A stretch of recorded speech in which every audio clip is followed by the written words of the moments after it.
Hello and welcome to this week's edition of Inenco Energy News.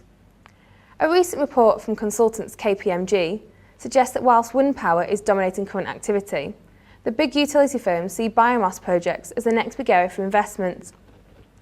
This assessment is based on the fact that biomass plants can provide better economies of scale and can deliver additional revenue streams from waste heat. The basic technology is able to deliver baseload capacity rather than the intermittent supply from both solar and wind installations.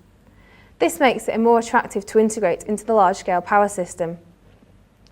The key issues identified that could hamper the development of biomass plants are the security and price of fuel sources.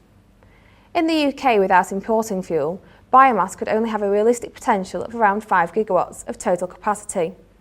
But in the emerging nations, it could deliver huge amounts of low-carbon energy. The most recent estimates of the oil spilling from the wrecked BP rig in the Gulf of Mexico suggest that somewhere between 600,000 and 1.2 million gallons are leaking each day. The most recent containment cap the company has installed is believed to be capturing around 400,000 gallons per day of this spill. Despite this action, the long-term solution to the problem is only likely to come with the completion of 3 relief wells.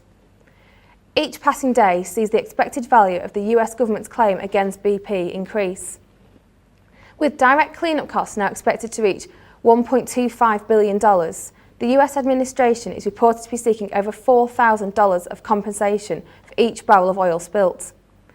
This could amount to between $50 million and $100 million for each day until the oil leak is contained. April 2010 saw the introduction of new feed-in tariffs for renewable generation. This follows on from the changes in 2009 to bring in banded ROCs. 2011 will see the new renewable heat incentive come into force, offering subsidies for the installation of technologies like ground source heat pumps, as well as producers of biogas. At the same time, there are concerns about whether these initiatives are providing enough support to get the investment in renewable generation to meet our carbon reduction targets. To discuss these issues, we are joined today by Michael Abbott, Managing Director of Inenco. Hello, Michael. Good morning, Mel. How are you? Michael, what are the particular concerns about the current subsidies? Well, I think the first thing I would say is this is a hugely complicated area, and the introduction of feed-in tariffs, whilst to be welcomed, I think has introduced further choices versus the traditional power purchase agreement where one sells energy and ROCs separately. So, moving on from there, Michael, then, are there any other factors that are slowing down the renewable development? There's two major concerns that spring to mind. Firstly, concerning the feed-in tariff, I think it is definitely skewed towards smaller projects, which is to be welcomed, but the risk that we run is that we end up with a far greater degree of smaller projects coming on stream, and therefore we may spend more of the subsidy than we perhaps expected to produce less of a result in the end in terms of renewable capacity on the grid. Secondly, concerning ROCs, renewable obligation certificates, we have a concept called grandfathering, which is causing some issues at the moment. When the banded ROCs were introduced in April 2009, the intention was to provide a greater incentive to emerging technologies such as anaerobic digestion and a lesser incentive to established technologies, which is fantastic on paper.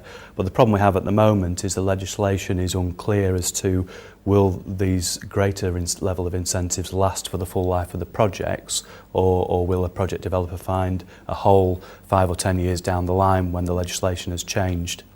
So are there any other factors then that we should be looking at, such as lending issues, things like that? I mean, these projects are hugely expensive and will require lots of third-party financial input. And again, linking back to the grandfathering issue, the banks particularly are very cautious, quite rightly, but they're not, in many cases, prepared to lend against renewable obligation certificates at the moment because of the uncertainty going forward. Beyond that, when one looks at doing a feasibility study for a renewable project, one of the first things you want to ascertain is, can you export the energy into the grid? And there are a lot of difficulties around establishing the costs and viability of that with the distribution companies, particularly around the process. It takes perhaps up to 3 or 4 months to get certainty around technical viability to connect to the grid, and more particularly the cost of connecting to the grid. Then finally, there is the ever-present issue of planning. I think a lot has improved over the last few years in terms of planning officers' understanding of the technologies out there, but quite often at the small scale, the less than 5 megawatt scale, the decisions are being made by local authority planning committees, and often they're not as equipped as they might be to deal with all of the issues at hand. Which often around public perception and potentially NIMBY, not in my backyard attitudes.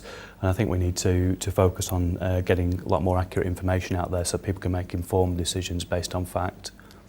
Moving on from there, Michael, then, how do you see the renewable heat incentive affecting the market? I'm very positive about the renewable heat incentive. Until very recently, we only had the concept of renewable electricity in the UK, which is of course only part of the energy mix.